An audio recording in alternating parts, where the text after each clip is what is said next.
Hello, everyone. Welcome to Quantum Catechesis. I'm Father Joe Krupp, and you are not. And I am achieving geek status 9.8 on a 7-point scale because Dr. Aaron Walter, superstar action figure, bow tie sold separately, is here as our guest. And we're going to get to him. I'm going to do a super short intro because I can't wait for this. And I'm pointing this way because that's where the screen is. Right? Yeah, I'm here. So you can't see me, but I'm here. You can't see him, but I can see him. So what do we do? Just don't forget, tomorrow is Good Friday. And so we're going to have, instead of the traditional show, we're going to have the procession of the cross, and you can join me. Join me as we take a walk through the neighborhood with the cross, and know that as you do it, there are a few other clergy on behalf of Holy Family and St. Mark traveling the neighborhoods just to remind people of this holy day and to remind them of, I love this, right? That cross is the sign of your appraisal. You got appraised by God, and he said, yeah, you're worth all my blood and breath. And I think that's pretty amazing. So without further ado, I want to introduce us to Dr. Aaron Walter. He contacted me a few months ago, and we are glad we live in separate countries because I would have moved in with him by now. This man is very knowledgeable about the situation in Ukraine and all other Slavic and Slovak things. Anyway, we're going to get into all of it. So let's give a warm Quantum Catechesis welcome to Dr. Aaron Walter. You can't hear, but thank you. Okay. They can hear, but in my head they are. And the applause is glorious. So I thank you all. You know, Doc, before we do anything else, I do want to apologize for Carrie calling you Aaron all the time. All those times, I know. Yeah, I was just like, Carrie, grow up. The joke is played. You know what I mean? But she's, no, it's funny. I'm like, whatever. But hey, brother, do you mind if we take this first part for people to get to know you? Yeah, of course. How does that sound? Okay, so first of all, Doc, tell us where you were born. Tell us about growing up. Get us from whenever you want till about finishing high school. How's that sound? Sure. Okay. So I think you mentioned it kind of when you did the little intro about me in one of those videos. I mean, I am from the Midwest, born and raised in Wisconsin, the Fox River Valley, Appleton. So that's for some of you guys that are geographically inclined, that's about 30-40 minutes south of Green Bay. Go Packers. And so that's where I grew up, and I'm cradle Catholic. I went to Catholic grade school, Catholic high school, and Catholic university. So I should be a priest, but I'm not. Well, I heard your wife was really opposed to it. Is that yeah, are the rumors true? That was kind of what stopped me from. Yeah. The bishop said, I'm sorry, we can't take you. Right. So then I said, okay, fine. And where did you go to college, bro? I went to St. Orwer College in De Pere. Okay. It's in Wisconsin. Nice. And hey, side note, I don't know your age, but did you guys have vouchers in Wisconsin back then? Do you know what I mean? Like, yeah, I do. Vouchers is a relatively, well, I think from a political perspective, it's not a new concept, but in terms of practice, it's an old concept, but it's kind of new in terms of practice. Yeah. So it wasn't around when I was in school. There were some form of like tuition-based assistance for lower income families that maybe wanted to go to Catholic school, or Catholic school, system. Okay. And there was a few classmates I recall who kind of fit into that category. But I think I was trying to do the math, and I'm not very good at math either. But we're about 10 years apart. You're 10 years older than I am, I think, or 10 and a half. 52. Because you're 52 and I'm 42. We're almost going to be 42, so yeah. Okay. So, brother, you go to college, and what did you study there? Yeah. So I went deep. I went deep into the two things that I absolutely love and I got a passion for. And Carol, we might have to have like a running series on me because I studied history and politics. Nice. And friends, well, they love me and they basically have tuned me out after a while just because I can talk and talk and talk and talk. Yeah. I double majored in history and in poli-sci. And then from there, I had this idea, kind of like the Jimmy Stewart going off to Washington. I was going to be a lawyer, then I was going to actually get into politics, and eventually become president by the age of 54. I had the whole thing planned. You're close, bro. Yeah. Like now, do you mean president of like the PTA, or President of Estados Unidos? That's my brother. Okay. Yeah. That was the plan. But of course, God's plan is bigger, and he's a little bit more gentle. And sometimes I need to be kind of shooken up with that wake up call. It's a great. I mean, the story is quite beautiful. But ultimately, I worked in D.C. I worked for the state of Wisconsin in Madison. I lived there for a few years. And then in 2006, I moved to Slovakia. So I moved to Europe. And, it's like, no, not Brussels, not Paris, not Berlin. It's like Slovakia. Like, and I have been... So I've been in Europe for 16 years, and the last 2 years here in Vilnius, Lithuania. Nice. And do you know, again, this is a side note, right? I did not know this, but are you familiar with the Chaplet of Divine Mercy by any chance? Yes. Okay. Yeah. And I did not know this, so I've never... As much as I enjoy that devotion, I never liked the picture, okay? And what I found out is what I'm usually seeing is an American version of the picture. Yeah. But the original... We got the original. Bro, it's beautiful. The Vilnius, it was painted in Vilnius that Faustina told an artist what to do. And brother did. Yeah, I was my wife and I we were actually able to go to the Saint Sister Faustina's house and see how it was there here when she was here in Vilnius, and actually the shrine of Divine Mercy. I mean, it's beautiful. We attend mass there often. That's where we got married. That's where our wedding was inside. So it's beautiful. So it's a city of mercy. Very, very blessed to be in the city of mercy. Nice. Yeah. And it's probably a childish question, but do you enjoy living there? I mean, are you happy there? I absolutely hate it. That's why I've lived here so long. Well, I know your job's got you there, right? And your bride has got you there. But I do enjoy it. Good. I enjoy the people. They're good people. I enjoy the lifestyle. And in a way, it's become the adoptive home or the second home. So. And what do people there speak? Are they speaking a Slovak, or are they speaking?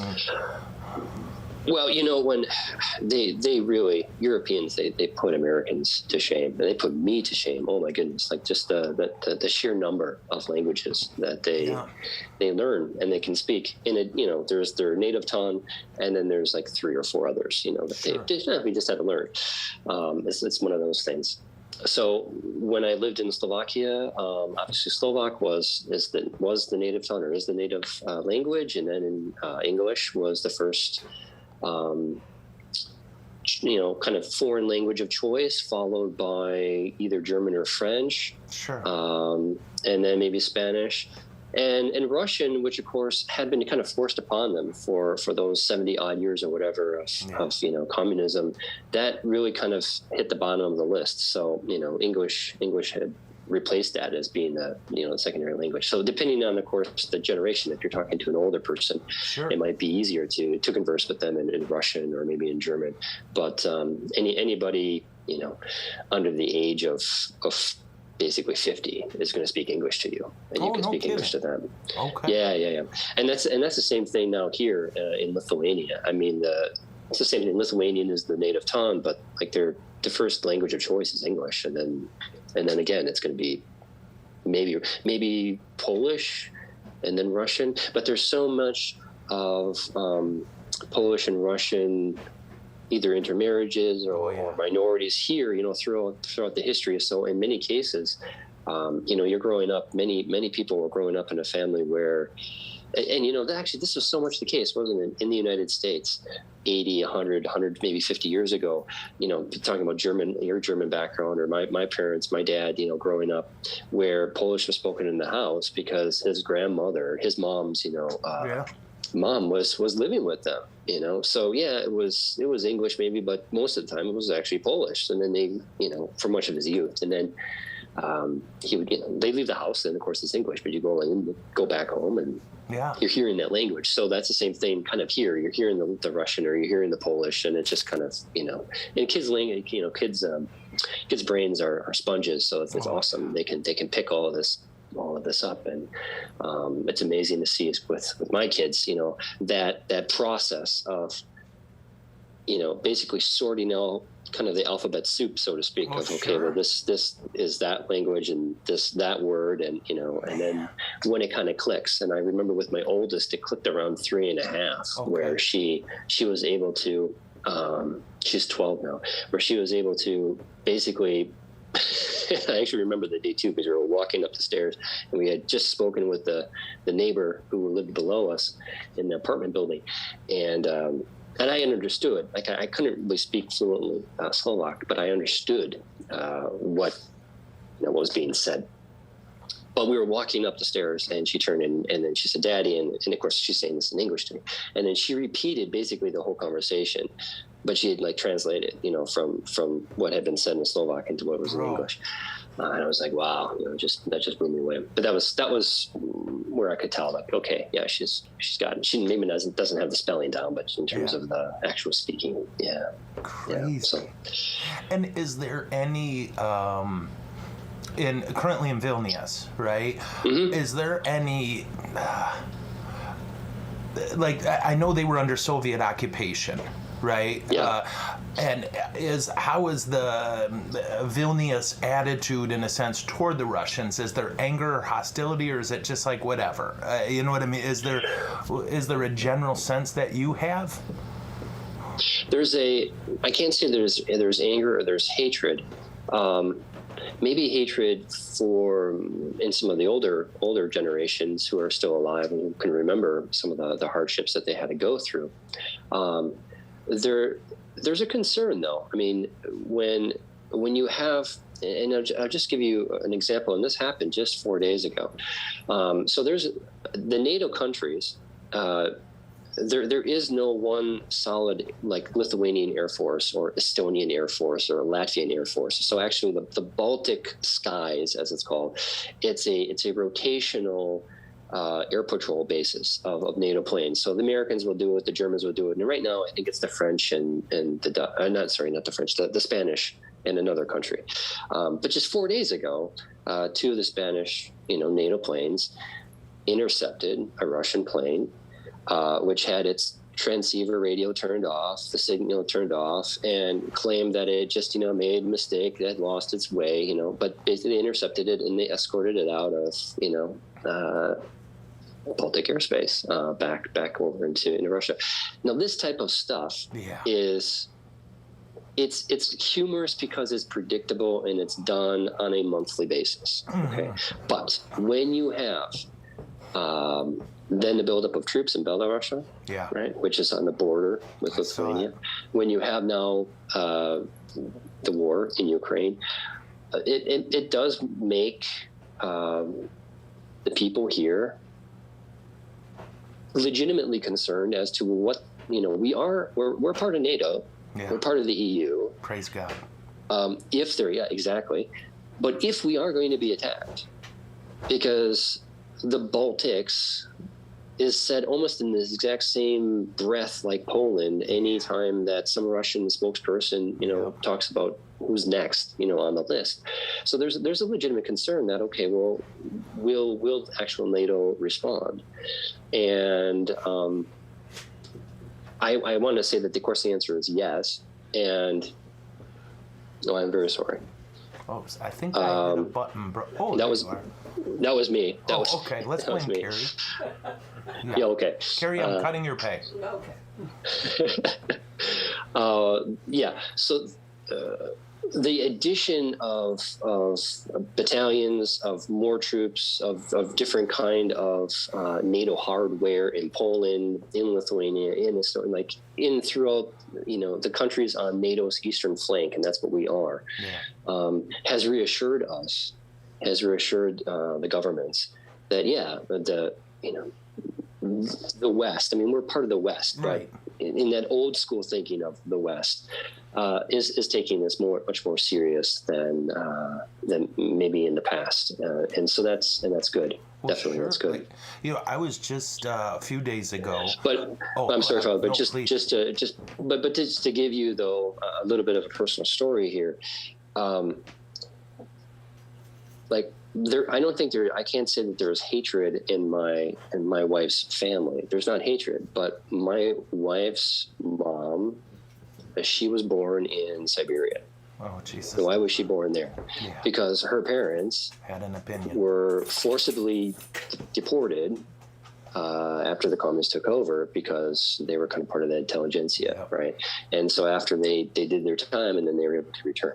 So there's we're talking maybe one generation, maybe two maximum that's removed from that event. Yeah. So the stories aren't like something that happened 200 years, that happened 100. Like the stories are, this happened 60 years ago, or that happened 40 years ago. So in that sense,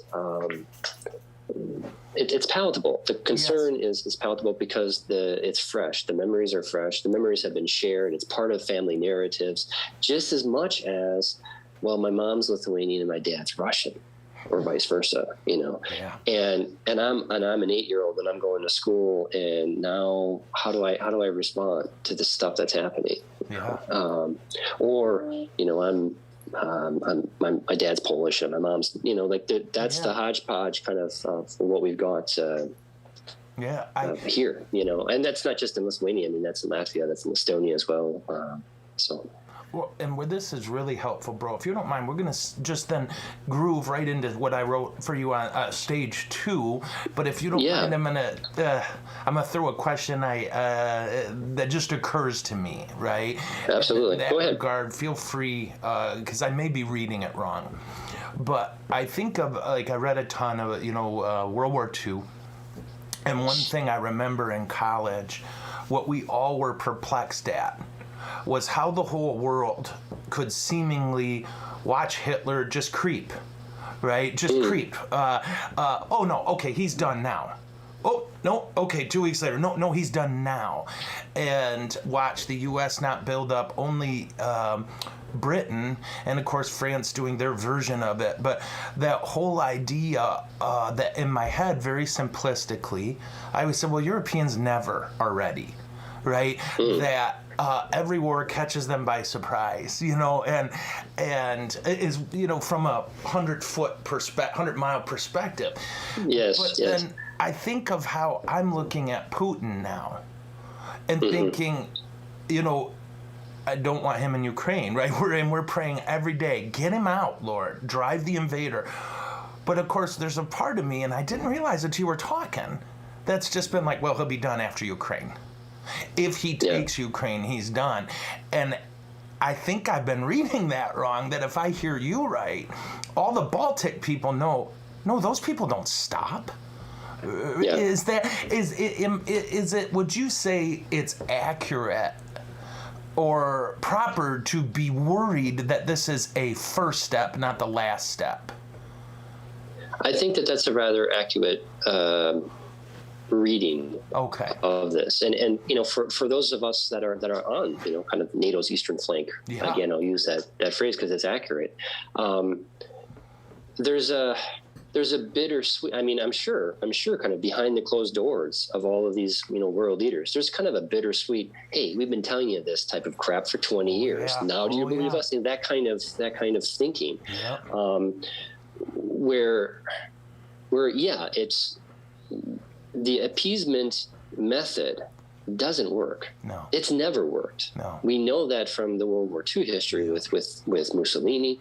We know that, of course, with Hitler. Tojo.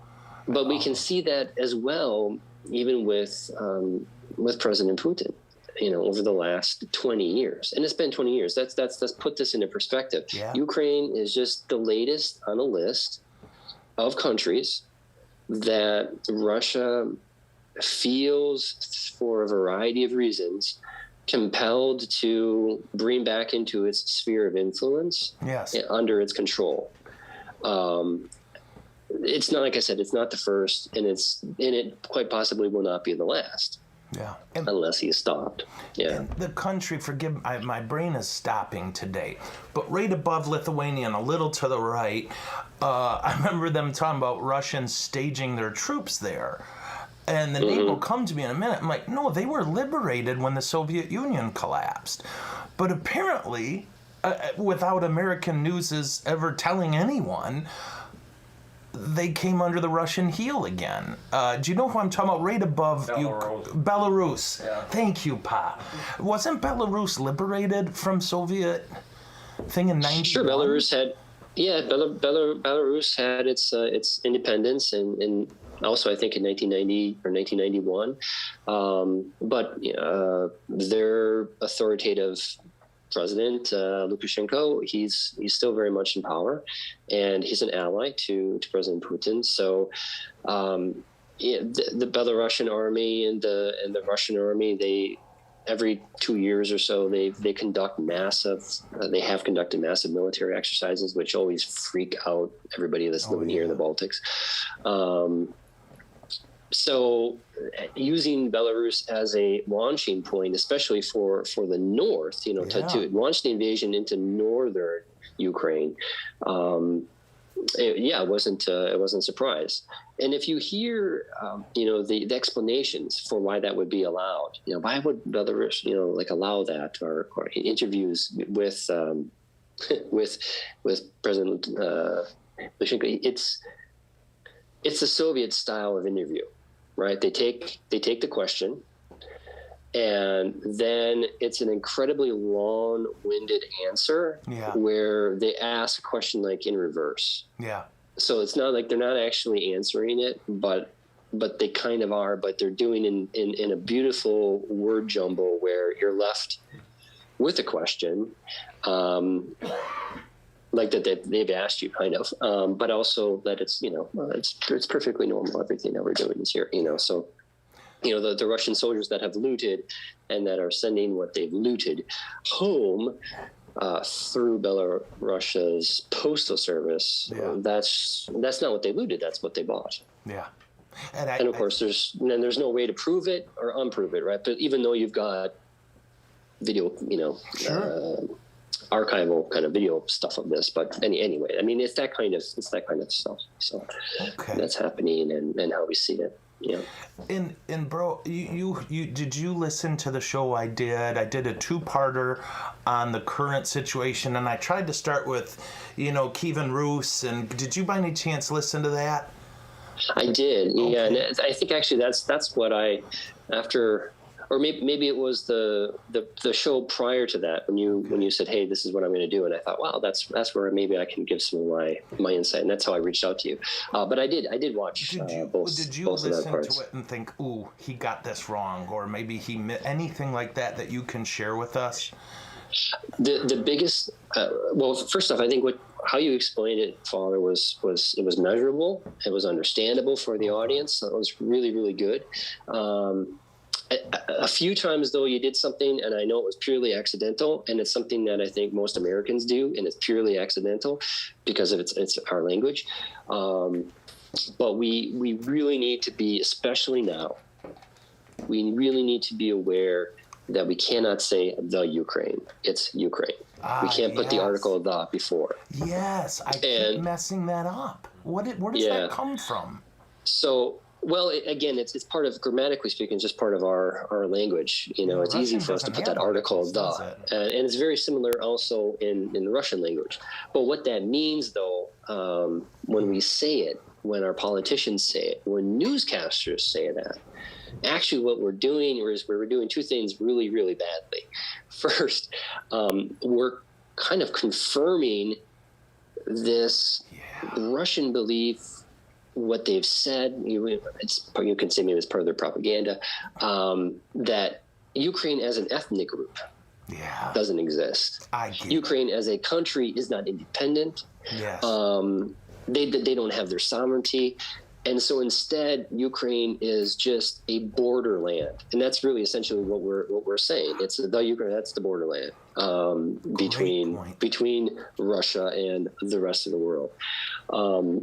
And it's so easy, again, from a grammatical perspective, it's so easy for us to make that mistake. I mean, I myself, did it in the past until I was gently corrected by one of my former Ukrainian students. But this is where we, nowadays we really need to be aware of that. It reduces a people to a region. Right, it's saying the Ukraine. No, this is Ukraine, where Ukrainians live. It's not a region. We're saying it's almost like it's a good way if you just said it. It's like a region.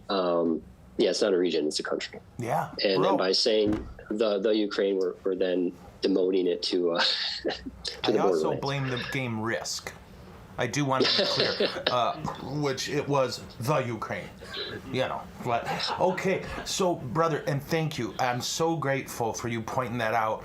I've had a Ukrainian explain that to me, but just say don't. And I try to remember, but as you noticed, boy, okay. So I'd like to ask this one next. In what ways did the Russians set themselves up for a contentious relationship with the Ukrainians? Like, did it, in a sense, have to come to this? Or did the Russians set up this piss-poor relationship?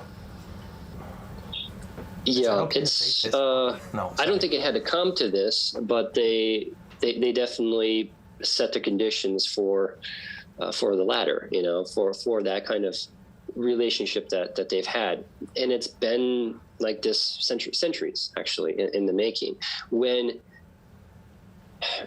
I have to say, I mean, to be fair, we can apply this kind of mentality to other countries, even unfortunately to the United States. Absolutely. But when we want to dehumanize an ethnic group or a race to the point that would justify then our actions, it's very easy. It's very easy then to do, and really from the Middle Ages onwards, this has been the case. I mean, there's a reason why systematically the Russians are, and the Russian leadership or Russian propaganda nowadays tries to frame Ukraine as Little Russia, because again, they're taking away the sovereignty. They're taking away the simple fact that Ukraine has an incredibly rich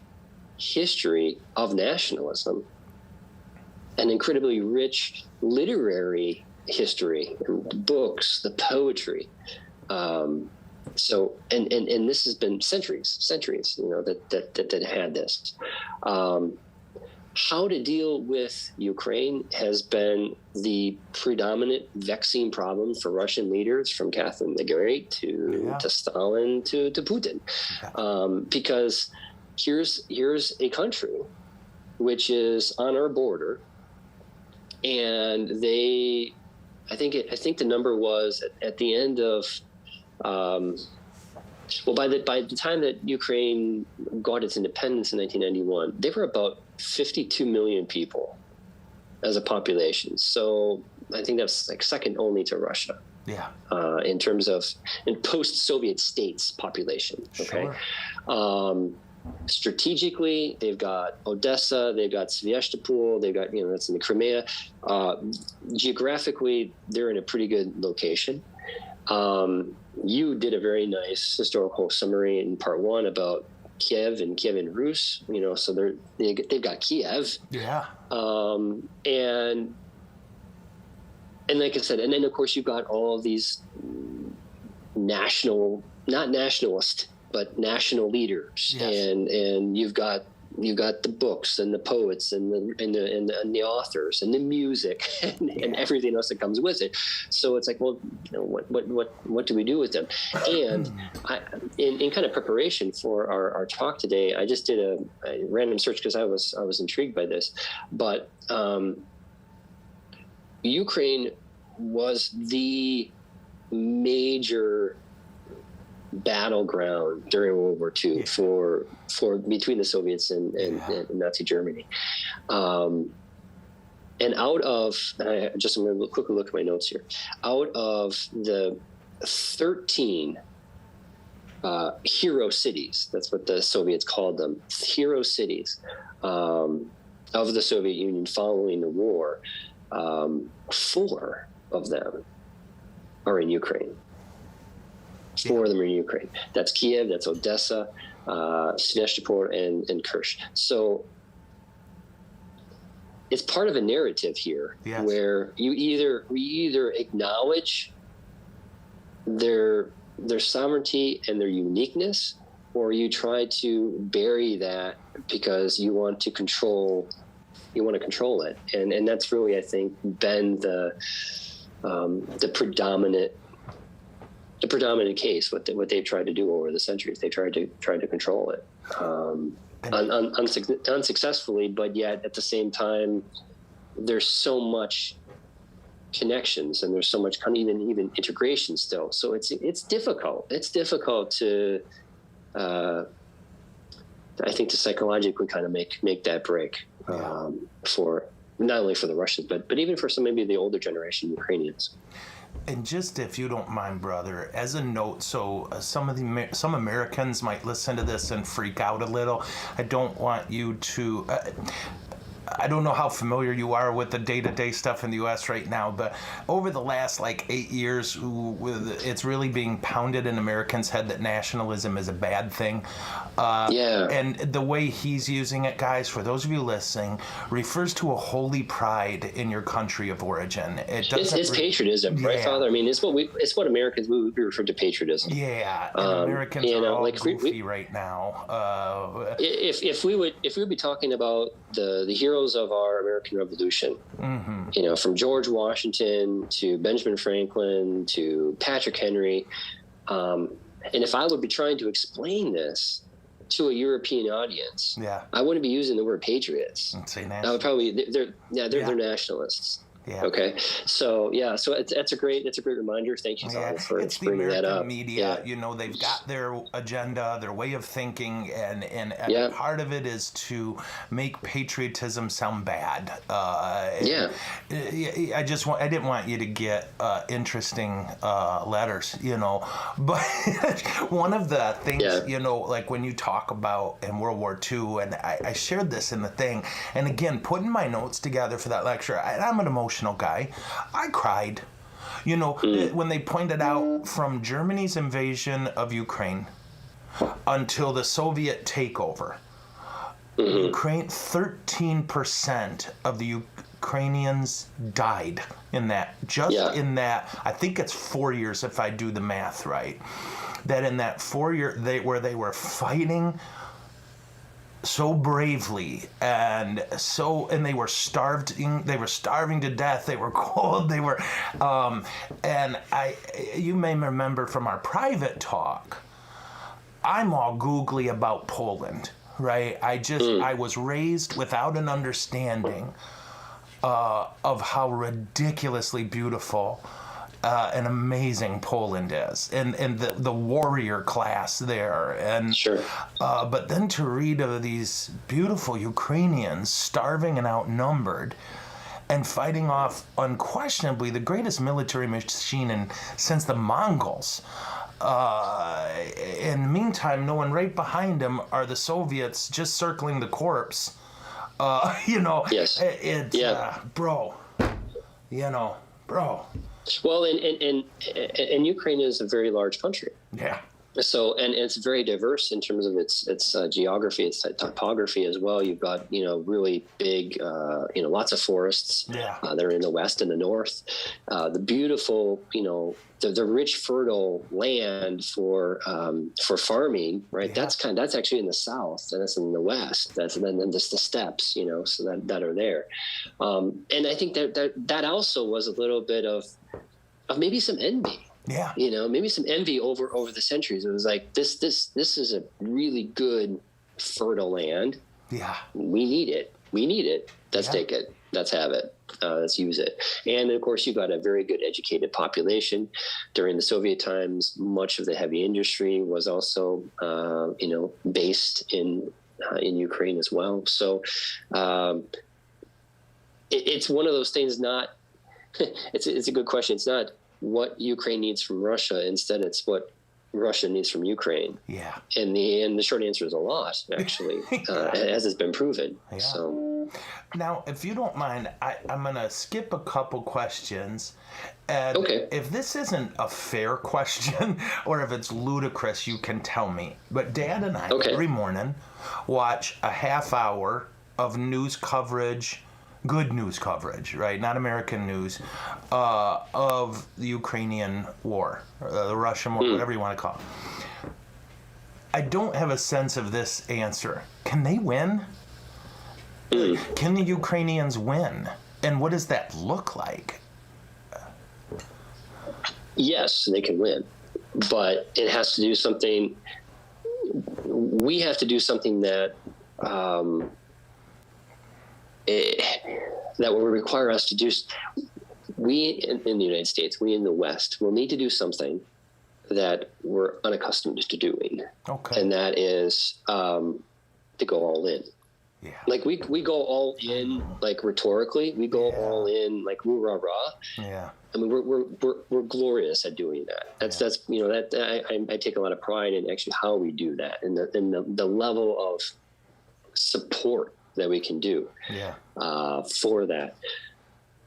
But then after a little short while, we lose interest, or what we pledge, we don't follow up on, and then it just kind of, it goes away because our attention, kind of like ADHD, it's off to something else.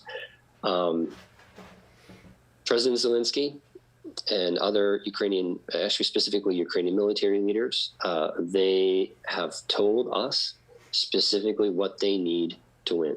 Yeah. They need heavy weapons. They need air defense systems. They need artillery. They need armored vehicles. They need more jets. And for some people who maybe have been following the news, whether it is American news or other news, and they say, well, we can't give them all this equipment because they're not trained.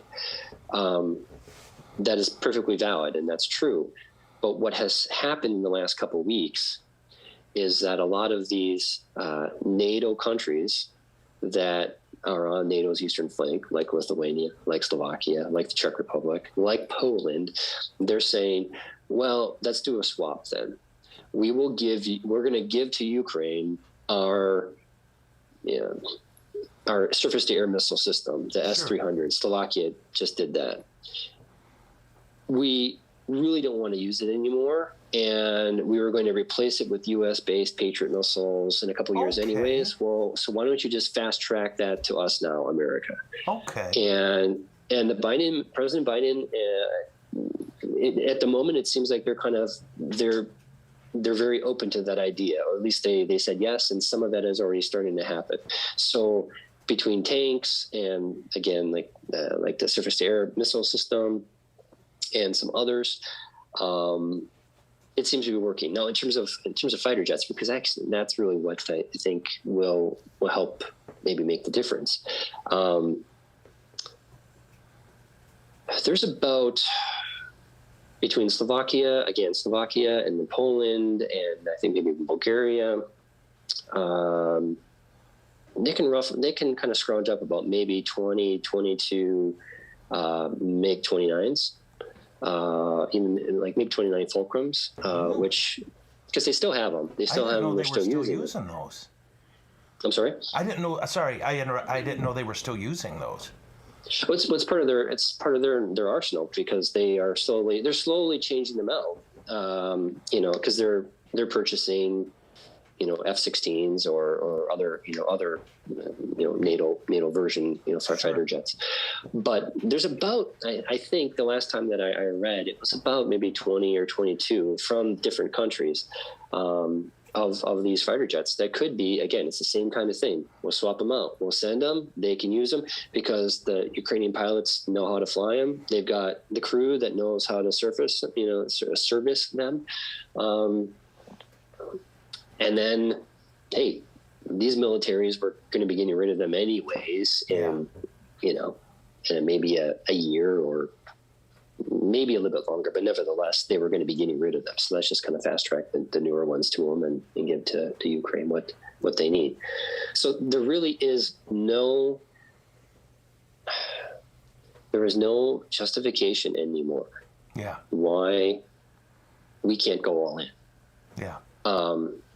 In the beginning, there was a concern about, well, this will be interpreted as escalation, right? President Putin will interpret this as escalation.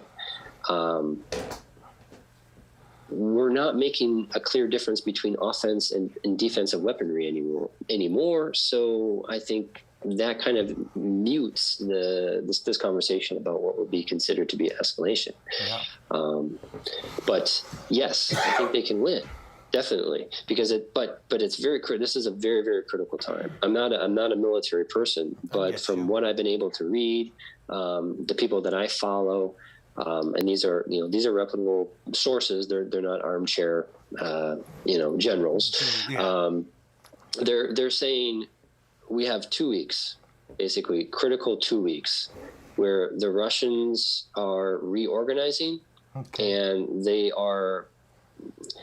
they're reorganizing, they're resupplying, and they're getting ready for kind of the last massive offensive in Donbass, in eastern Ukraine.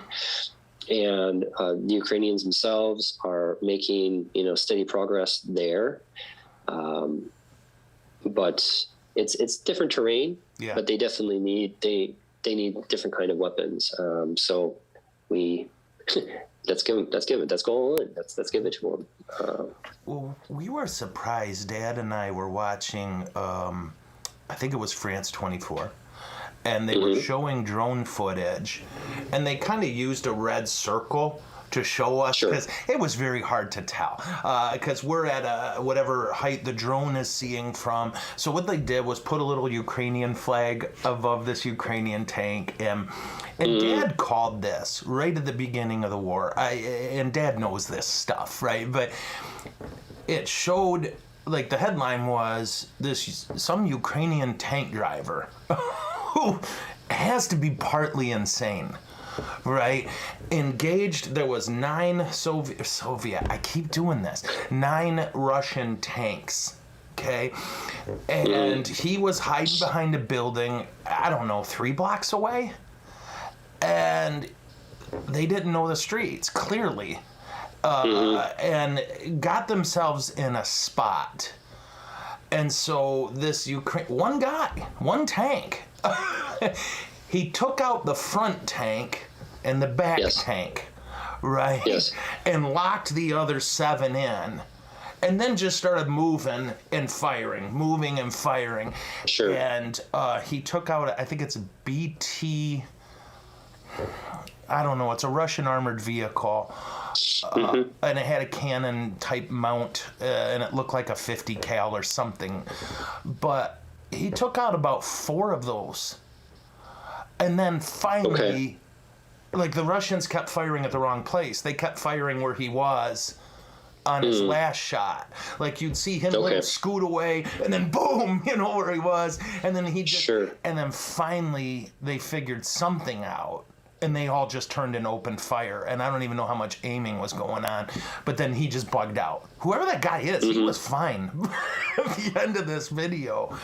But Dad pointed out, these guys know the terrain, and they're not fighting on behalf of a dictator.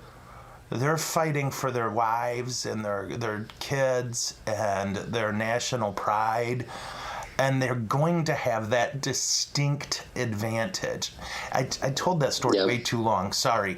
I didn't know one tank could take out 4, 1 against 9. But this cat knew what he was doing.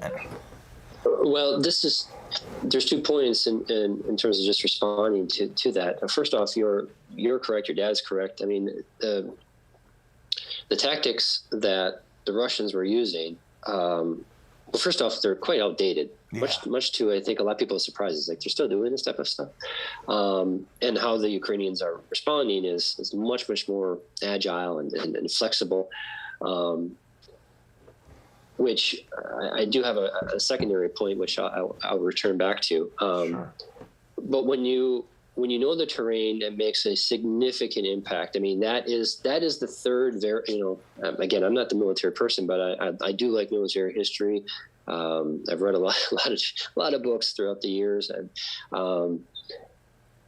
that's kind of the third variable. The terrain and knowledge of the terrain is a variable that if you're defending, it is what you can take and what you can use to your advantage.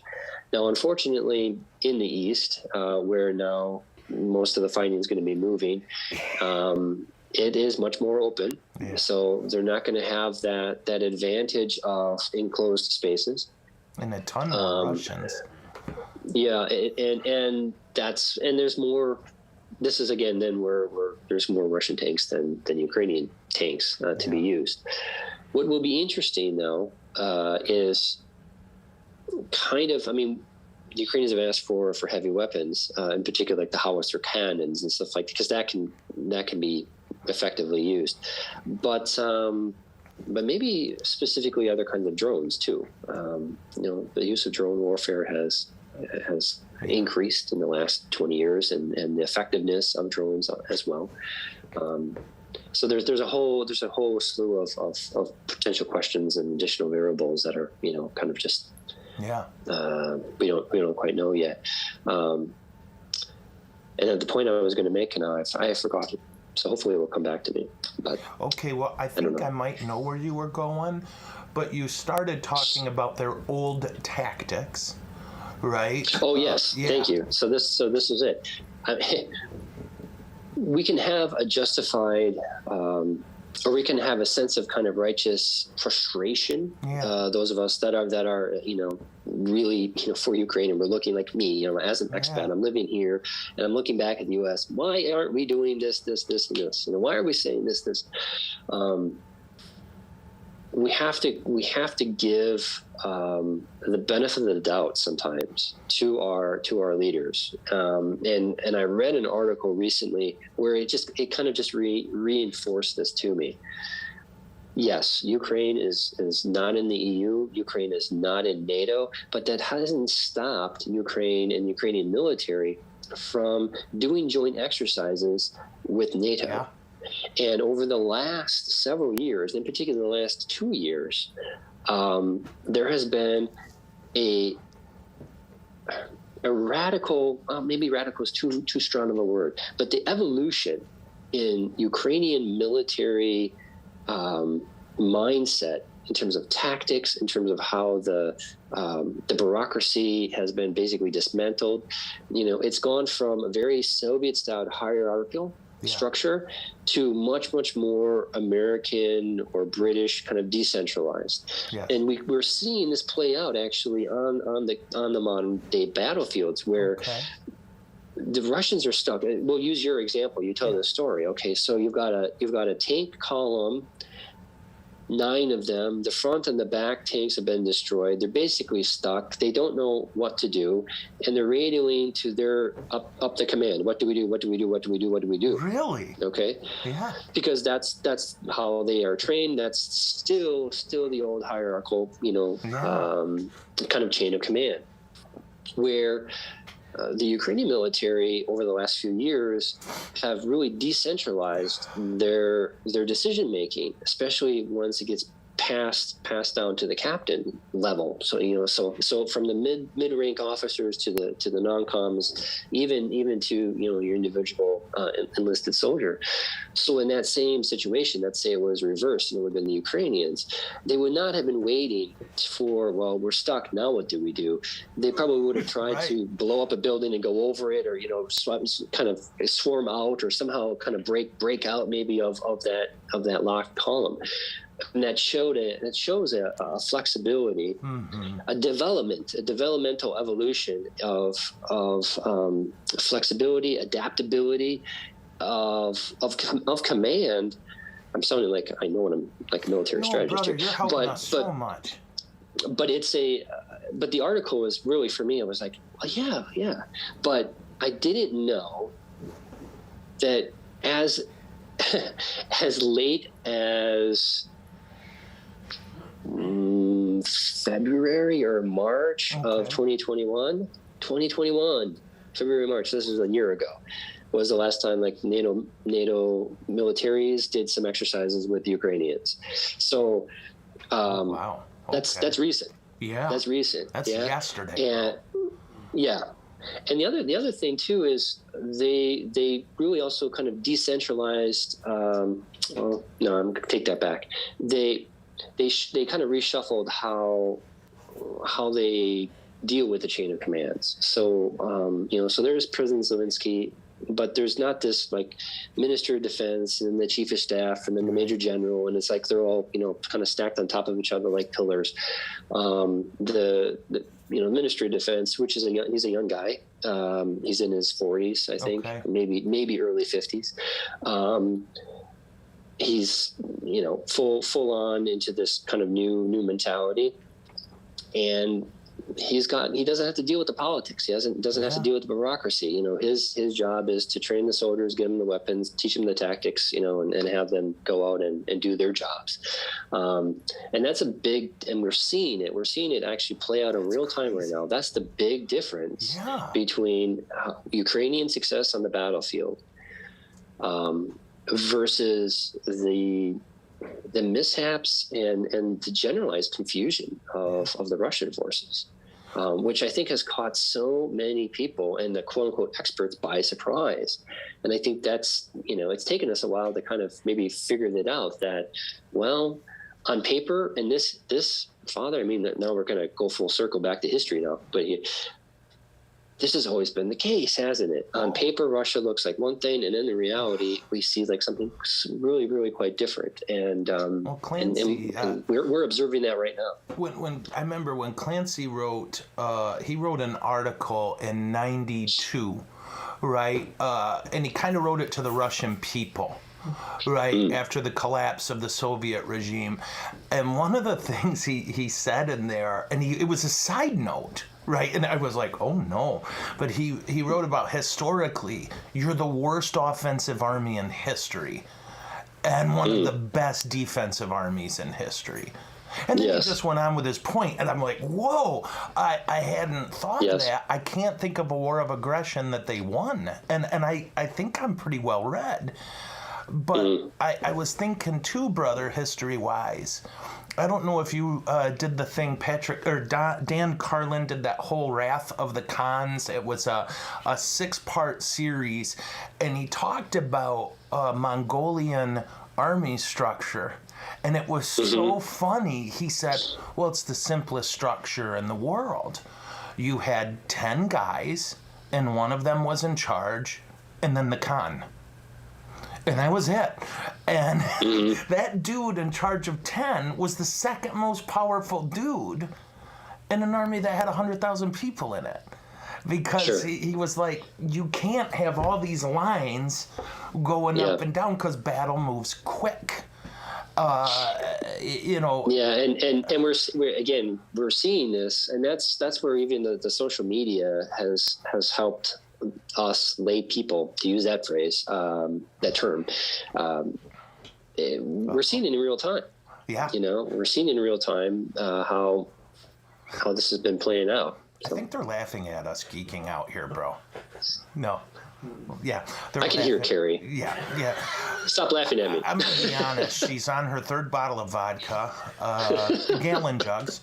But here's what we got. Okay, I told her, I said, Carrie, we're going to forget there's other people. Do you know what I mean? But no, she's...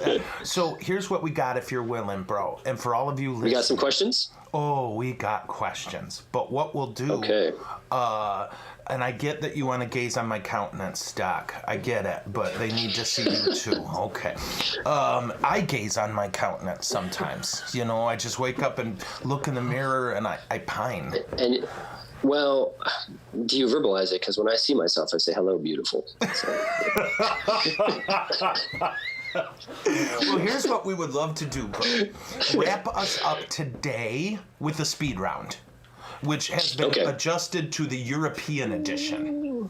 What? Or no? Okay. Well, we're short on time. Yeah. So I'm just wondering if we let the audience go and we continue. That's what I mean. And then... But continue with speed round in our tape thing. In our next one? Yep. Okay. Along with the questions that are coming in. Okay, so folks, if you would submit your questions, and we're going to end the show in just a moment, but Dr. Aaron, if you're willing, bro, and I know you got to teach, but if you're willing to stay on, we'll do another show here together now that will play next week or so. Okay. Is that acceptable to you, bro? Let's do that. Okay. I like that idea. Okay, yeah. So folks, we'll keep the momentum. That's always kind of the best thing to do. Yeah. So and get to the questions that the audience surely has. Okay, so I see we've got 2 already. Okay, so folks, don't forget, submit those questions for Dr. Aaron, and in the meantime, I think Carrie's saying we're getting a lot of positive feedback, Doc. People are very grateful to God for you, as am I. And we know, take that pressure off yourself. We know you've never described yourself as a military expert, but you do have a lot of wisdom here, and we're grateful. And we take all the caveats with it. But you're an expert on a lot of things, and it's helping us very much. So what we'll do, if you don't mind, I'll say a closing prayer. But then if you disconnect, God won't love you anymore. Yeah, no pressure. And then folks watching, we'll end the show. But Doc and Carrie and Chuck's here and Dad's here. Is Marius there? Marius is here. Did I tell you who I named him after? You know I named him after the Roman Marius, right? Did I tell you that? Well, I heard that. You didn't tell me, but I heard it. So yeah, I'm like, I need the guy who tried to crash the Republic, right?